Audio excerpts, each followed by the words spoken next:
چھوٹا سا بچہ بیمار ہوتا ہے، والدین اس کو طبیب کے ہاں، ڈاکٹر کے ہاں، معالج کے ہاں لے جاتے ہیں، اور وہ کچھ گائیڈ لائن دیتا ہے کہ دیکھو یہ دوائی اس وقت کھلانی ہے، یہ سیرپ اس وقت پلانا ہے، یہ مرہم اس وقت لگانا ہے، اور یہ کھلانا ہے، اور یہ نہیں کھلانا۔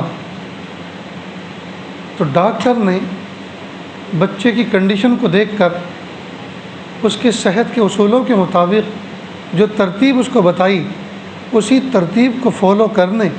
اسی کی پابندی کرنے میں بچے کی صحت کا راز مضمر ہے۔ اگر وہ اس ترتیب کو استعمال نہیں کرے گا،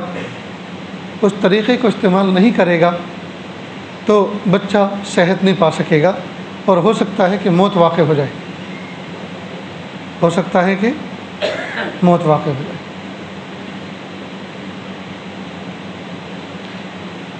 ٹھیک اسی طرح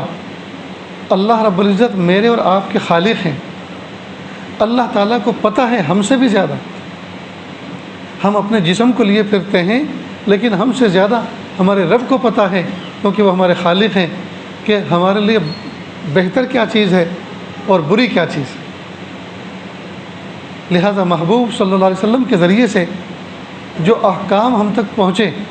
ہم یہ چیزیں کھائیں، یہ نہ کھائیں، یہ کام کریں، یہ نہ کریں، بس